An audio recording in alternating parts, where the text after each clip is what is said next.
દેશની આંતરિક સુરક્ષાને પ્રભાવિત કરવાના એક મોટા આતંકી ષડયંત્રનો પર્દાફાશ કરી ગુજરાત એટીએસે આજે જૈશ એ મોહમ્મદના 8 આતંકીઓને ઝડપી લીધા છે, જેમાં ગુજરાત એટીએસની ટીમે મધ્યપ્રદેશ અને ગુજરાતમાં ઓપરેશન કરીને તમામની ધરપકડ કરી છે.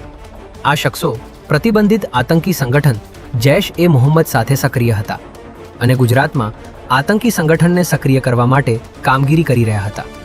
જે અંગેની બાતમી મળતા એટીએસે અલગ અલગ ટીમો બનાવી ખૂબ જ મોટું ઓપરેશન પાર પાડીને તમામ આતંકીઓની ધરપકડ કરી લીધી છે.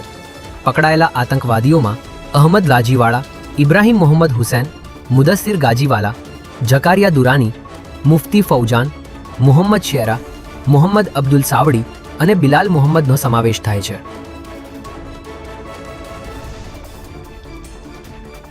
અમદાવાદના વાંચ ગામ પાસે આવેલા સ્વામિનારાયણ મંદિર નજીક આજે વહેલી સવારે લૂંટની ચોંકાવનારી ઘટના સામે આવી છે, જેમાં વાંચ ગામ પાસે સ્વામિનારાયણ મંદિર નજીકના ગેસ એજન્સીનું ગોડાઉન આવેલું હોવાથી ગેસ એજન્સીનો કર્મચારી આજે સવારે એજન્સીમાંથી પૈસા લઈને કાચા અવાવરુ રોડ પરથી પસાર થઈ રહ્યો હતો.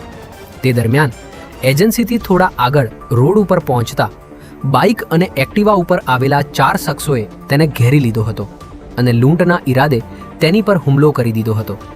પરંતુ કર્મચારીએ બૂમાબૂમ કરતા રોકડ લૂંટવામાં નિષ્ફળ રહેલા આરોપીઓ કર્મચારીના ગળામાંથી સોનાની ચેન ઝૂંટવીને ફરાર થઈ ગયા હતા. ઘટનાની જાણ થતાં પોલીસ કાફલો અહીં દોડી આવ્યો હતો અને આસપાસના સીસીટીવી ફૂટેજના આધારે લૂંટારુઓને ઝડપી પાડવા માટે કવાયત શરૂ કરવામાં આવી છે.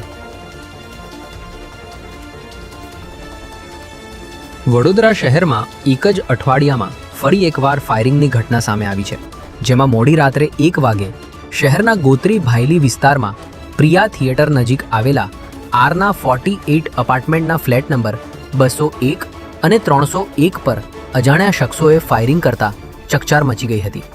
અહીંથી અંદાજિત 200 મીટર દૂર અશ્વમેઘ એવન્યુના ચોથા માળે નબીરાઓની દારૂની મહેફિલ જામી હતી. ત્યારે આ મહેફિલમાં કોઈ કારણોસર માથાકૂટ થતાં બેફામ નબીરાઓએ ફાયરિંગ કર્યું હતું, જેને પગલે અફરાતફરીનો માહોલ સર્જાયો હતો. ત્યારે ઘટનાની જાણ થતાં સ્થાનિક પોલીસ સાથે એફએસએલની ટીમ પણ અહીં પહોંચી હતી અને તપાસ શરૂ કરી હતી.